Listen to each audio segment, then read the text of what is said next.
Guys, welcome back to my channel. তোমরা সবাই কেমন আছো? আশা করি তোমরা সবাই ভালো আছো, সুস্থ আছো। আমার নতুন একটা ভিডিও তোমাদের সকলকে জানাই ওয়েলকাম। আর আজ আমি তোমাদের সঙ্গে একটা শিঙি মাছের রেসিপি শেয়ার করব, যেটা আমি সোনা বাবাকে প্রায় মাঝে সাঝেই খাইয়ে থাকি। তা ভিডিওটি স্কিপ না করে দেখো, আশা করি তোমাদের ভালো লাগবে। আর আমার চ্যানেলে যদি নতুন হয়ে থাকো অবশ্যই চ্যানেলটিকে সাবস্ক্রাইব করে দিও।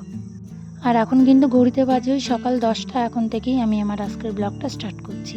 আর এই যে দেখতে পাচ্ছ, রূপক কিন্তু মাছ নিয়ে খেলা করছে। মাছগুলোকে আমি বাইরে যখন বের করলাম তখনও খুব খুশি হয়েছিল, দেখো কত সুন্দর খেলা করছে। আর আগের দিন মাছ রান্না হয়েছিল রূপকের জন্য, এই দুটো মাছ রেখে দিয়েছিলাম একটা জায়গায়। সেই মাছটা আজকে রান্না করব। আর কিভাবে রান্না করব সেটাই তোমাদের সঙ্গে শেয়ার করব। মাছের জলটা ফেলে দিয়ে মাছে কিছুটা পরিমাণে লবণ দিয়ে একটা কিছুতে ঢেকে দিয়ে রাখবো। ঢেকে দিলে কিন্তু মাছটা মরে যাবে। মাছটা না মারা গেলে মাছটা কাটা সত্যি খুবই কষ্টকর, কারণ মাছের যে কাঁটাটা আছে, কাঁটাটা হাতে লাগলে খুবই যন্ত্রণা হয়। আমি দেখো মাছটাকে কিন্তু লবণ দিয়ে মেরে নিয়ে মাছটাকে কেটে নিয়েছি। আর এদিকে মাছের জন্য ঝিঙে ও আলু ছোট ছোট করে কেটে নিয়েছি। আর তার সঙ্গে দেখো মিষ্টি কুমড়ো নিয়েছি। এই মিষ্টি কুমড়ো ভাজা করব। সোনা বাবা কিন্তু মিষ্টি কুমড়ো ভাজা খেতে খুব ভালোবাসে, সেই জন্য মিষ্টি কুমড়ো ভাজা করব। আর এখানে কিন্তু আমি একদম অল্প পরিমাণে রসুন নিয়েছিলাম, একটু তেলের উপর দেবো, তাহলে কিন্তু মাছটা খেতে অনেকটা ভালো লাগে। আর দেখো মাছে আমি লবণ হলুদ মাখিয়ে নিচ্ছি, তার সঙ্গে যে সবজিগুলো আছে তার সঙ্গেও লবণ হলুদ মাখিয়ে নেব। এখানে দেখো কড়াই বসানো হয়ে গেছে। কড়াইটা ভালো করে তাতিয়ে নিতে হবে, তা না হলে কিন্তু মাছগুলো একদম কড়াইয়ের সঙ্গে লেগে যাবে। ভালো করে তাতিয়ে নিয়েছি। আর এদিকে আমি আগে প্রথমে ওই যে মিষ্টি কুমড়োগুলো রেখে দিয়েছিলাম, সেই মিষ্টি কুমড়োগুলো ভালো করে ভেজে নেব। রূপক মিষ্টি কুমড়ো খেতে খুবই ভালোবাসে, ওই জন্য ওর জন্য প্রায়শই মিষ্টি কুমড়োটা ভাজা করা হয়। আবার কখনো কখনো খিচুড়িতেও দেওয়া হয়। আর দেখো মিষ্টি কুমড়ো ভাজাটা কিন্তু হয়ে গেছে। এখন আমি মিষ্টি কুমড়ো ভাজাটাকে তুলে রাখবো। আর কড়াইয়ের মধ্যে যে অল্প পরিমাণে তেল আছে, সেই তেলটুকু দিয়েই কিন্তু আজকে আমি মাছের ঝোলটা রান্না করব। তেল আমি ভালো করে গরম করে নিয়েছি। এখন তেলের মধ্যে অল্প পরিমাণে জিরে ফোড়ন দিয়ে দেবো। আর লবণ হলুদ দিয়ে মাখিয়ে রেখেছিলাম যে মাছটা, সেই মাছটাই কিন্তু হালকা করে ভেজে নেব। মাছ হালকা ভাজা হয়ে গেলে কিন্তু আমি মাছটাকে তুলে নেব। আর ওদিকে যে সবজিগুলো আমি রেখে দিয়েছিলাম, সেগুলো কিন্তু আমি লবণ হলুদ মাখিয়ে রেখেছিলাম, সেই সবজিগুলো কিন্তু আমি এই কড়াইয়ের মধ্যে ভেজে নেব। দেখো মাছটা কিন্তু আমার ভাজা হয়ে গেছে। আমি খুব একটা বড় করে ভাজিনি, হালকা ভেজেছি। এই যে দেখো সমস্ত সবজিগুলো কিন্তু আমি দিয়ে দেবো, কিন্তু তার আগে কড়াইয়ের তেলের মধ্যে অল্প পরিমাণে যে রসুনটা আমি কেটে রেখেছিলাম, সেই রসুনটা দিয়ে দেবো। রসুনটা হালকা ভাজা হয়ে গেলে কিন্তু আমি সমস্ত সবজিগুলোকে হালকা ভেজে নেব, খুব একটা ভাজবো না। ভেজেই পরিমাণ মতো জল দিয়ে দেবো।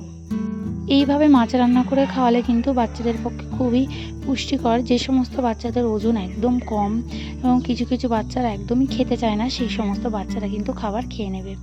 আর যাদের ওজন কম তাদের উদ্দেশ্যে বলছি, তোমরা সকলেই জানো যে এই মাছ কিন্তু খাওয়াটা খুবই উপকার। এটা কিন্তু একদম নদীর মাছ, সেই মাছটাই কিন্তু আমি আজকে রান্না করছি।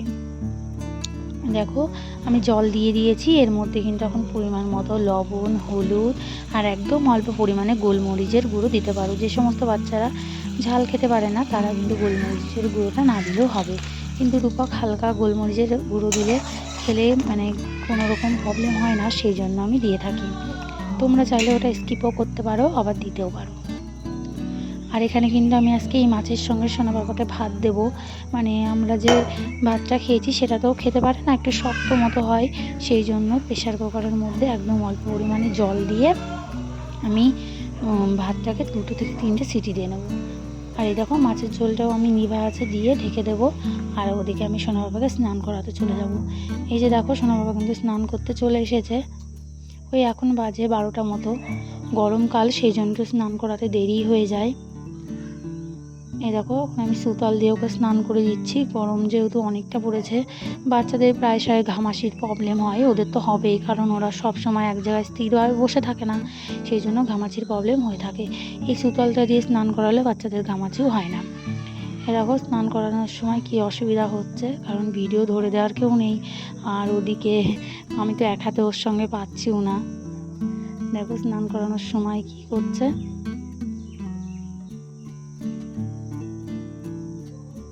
অবশ্যই স্নান হয়ে গেছে। আমি ফুল ভিডিওটা দেখাতে পারিনি, যেদিন তোমাদের দাদাভাই থাকে সেদিন তোমাদের সঙ্গে শেয়ার করব। এই যে দেখতে পাচ্ছ এখন স্নান হয়ে গেছে, ওকে আমি কমপ্লিট করে দিয়েছি, জামা টামা পরিয়ে পাউডার দিয়ে দিয়েছি। আর এদিকে মাছের ঝোলটাও দেখো হয়ে গেছে। এখন আমি রূপককে খাওয়াবো, কিছুক্ষণ একটু বসুক, তারপরে ওর খাবারটা বেড়ে দেবো। এই যে দেখতে পাচ্ছ ভাতটাও কিন্তু হয়ে গেছে, অনেকটা নরম হয়ে গেছে। প্রেসারে ওই 2টো সিটি দিয়েছিলাম, 2টো সিটি দিলে কিন্তু ভাতটা একদম নরম হয়ে গেছে। এই ভাতটা রূপক খেতে পারবে। ওর যেহেতু দাঁত উঠে গেছে, প্রায় সব কটা দাঁতই উঠে গেছে। আর দেখো আমি এখন খাবার ওর বেড়ে নিচ্ছি, ভাত নিয়েছি, মাছ নিয়েছি, সব ঝোল টোল নেবো, আর মিষ্টি কুমড়ো ভাজা নিয়েছি। এইগুলো দিয়ে আজকে দুপুরের লাঞ্চটা ওর সেরে দেবো। আর তোমরাও কিন্তু এইভাবে বাচ্চাকে খাওয়াতে পারো, বাচ্চাও কিন্তু খুব সুন্দরভাবে খেয়ে নেবে। আর এই দেখো রূপকের খাবার কিন্তু রেডি হয়ে গেছে, এটাই কিন্তু আমি এখন রূপককে খাওয়াবো। আর দুপুরের খাবারটা কিন্তু আমি রূপককে ওই 1টা থেকে 1:30টার মধ্যেই দেওয়ার চেষ্টা করি। কোনো দিন একটু সময়ের অভাবে একটু দেরি হয়ে যায় এখন। আর এই দেখো এখানে খাবার নিয়ে চলে এসেছি, আর সে এখন কি বলছে, সে এখন রান্নাবাটি খেলবে। মেলায় গিয়ে সে রান্নাবাটি কিনেছে, সেইগুলো এখন ওকে বের করে দিতে হবে। সেগুলো এখন বের করে না দিলে খাবে না, সেই জন্য বের করে দিলাম। এরকম বসে আছে, সে এখন খেলা করবে, বসে পড়েছে। যখনই বের করে দিয়েছি চুপচাপ বসে পড়েছে। খেলা তো না, চারিদিকে ছিটাবে, আর সেগুলো আমাকে গুছাতে হবে। রান্নাবাটি খেলবে কি মেয়ে মানুষ? সত্যি কথা বলতে এই রান্নাবাটির জন্য কিন্তু ও কিছুক্ষণ হলেও স্থির হয়ে বসে থাকে, তা না হলে তো সারাক্ষণ এদিক ওদিক ছুটে বেড়ায়। কিন্তু এই রান্নাবাটির জন্য কিছুক্ষণ হলেও 10 থেকে 15 মিনিট হলেও ও একটু বসে থাকে। এই যে দেখো এখন খেলা করছে, আর এখন আমি ওকে খাবারটা খাওয়াবো। কিন্তু এইভাবেই কিন্তু ও খাবে না, ও কিছুক্ষণ এইভাবে খেলা করবে, খাওয়াবো, আবার ও অন্যদিকে চলে যাবে, তখন আবার অন্যরকমভাবে খাওয়াতে হবে। একরকমভাবে 2বার থেকে 3বার ভাত মুখে নেবে, তারপরে আবার অন্যরকম সিস্টেমে খাবার খাওয়াতে হবে। আর এই দেখো, আর এই মাছটা রান্না করলে কিন্তু রূপক একটু বেশিই ভালোবাসে। এই মাছটা খাওয়ানোর সময় অতটা সমস্যা হয় না। আর তোমরা সকলেই জানো বাচ্চাকে মাছ খাওয়ানো খুবই ভালো। এই বয়সে বাচ্চাদের প্রচুর পরিমাণে প্রোটিন বাচ্চাদের প্রয়োজন, সেইটা কিন্তু মাছ থেকে পাওয়া যায়, ডাল, বিভিন্ন রকমের ডাল থেকে পাওয়া যায়। আর এই মাছ বলে না, যে কোনো মাছই বাচ্চাকে খাওয়ানো এই সময় খুবই প্রয়োজন। বাচ্চার বুদ্ধি ও বিকাশে কিন্তু এই মাছ খুবই সাহায্য করে। মাছ, ডাল, এগুলো, ডিম, এগুলো কিন্তু বাচ্চার খুবই প্রয়োজন। সেই জন্য এইভাবে গরমের দুপুরে বাচ্চাকে এইভাবে হালকা পাতলা মাছের ঝোল রান্না করে খাওয়াতে পারো। তো তোমরা চাইলেও কিন্তু তোমাদের বেবিকে শিঙি মাছের এই হালকা পাতলা মাছের ঝোল রান্না করে খাওয়াতে পারো, যেটা বাচ্চাদের পক্ষে খুবই উপকারী। আর এই যে দেখো রূপকের কিন্তু খাওয়া দাওয়া প্রায় হয়ে আসলো। রূপকের খাওয়া দাওয়া হয়ে গেলে কিন্তু কিছুক্ষণ ঘোরাফেরা করে কিন্তু রূপককে আমি দুপুরে ঘুম পাড়িয়ে দেবো। আর ওই দুপুরে ঘুমানোর পরে কিন্তু 5টা সাড়ে 5টা নাগাদই ওঠে।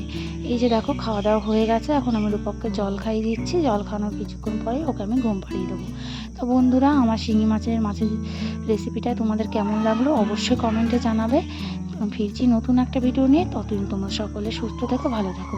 আমার ভিডিওটি যদি ভালো লেগে থাকে অবশ্যই একটা লাইক, কমেন্ট, শেয়ার করো। আর আমার চ্যানেলে যদি নতুন হয়ে থাকো অবশ্যই আমার চ্যানেলটিকে সাবস্ক্রাইব করে দিও। বাই।